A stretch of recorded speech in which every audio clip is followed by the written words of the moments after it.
पाहूयात पुढची बातमी। भारत सरकारकडून आपत्कालीन प्रणालीची आज चाचणी करण्यात आली। एकाच वेळी सर्वांच्या फोनवर सायरन वाजून अलर्ट देण्यात आले। नागरिकांनी घाबरून जाऊ नये, ही फक्त चाचणी आहे, भारत सरकारने जनतेला आवाहन केलं।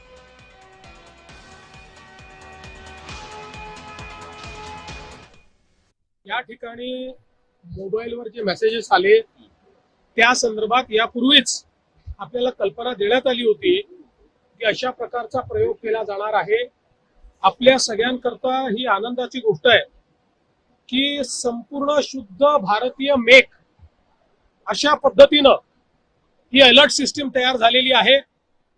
युद्धाच्या काळात, आपत्तीच्या काळात, आणीबाणीच्या काळात प्रत्येक व्यक्तीच्या मोबाईलवर त्याच्या भाषेमध्ये आता आपल्याला अलर्ट देता येणार आहे। त्याचंच टेस्टिंग आज करण्यात आलं आणि ते पूर्णपणे यशस्वी झालेलं आपण सगळ्यांनी बघितलं। काहीच घाबरण्याची गरज नाही, हे मॉक ड्रिलच आहे। एक टेस्टिंग कॉल होता, हा सगळ्यांना दिला होता आणि बरं आहे ना, येणाऱ्या काळामध्ये आपत्कालीन व्यवस्था पटकन काय कुठे झालं तर तुम्हाला तुमच्या मोबाईलमध्ये त्याचा कॉल येणार। कोणाला घाबरण्याची गरज नाही, आपण पुढे केलं पाहिजे ना। आपण डिजिटल युगामध्ये आहोत, तर डिजिटलाइज आपल्या प्रत्येकाच्या हातामध्ये मोबाईल आहे। काय झालं, कुठे काय झालं ह्याची आपण ह्याला त्याला विचारपूस करण्यापेक्षा तुमच्याकडे मोबाईल आहे, तुम्ही सगळे सुशिक्षित आहात। आज गावाखेड्यातली पण सर्वसाधारण आपली शेतकरी महिला पण असेल तिलाही मोबाईल चालवता येतो। कोणीही ह्याच्यामध्ये पॅनिक होण्याची आवश्यकता नाही।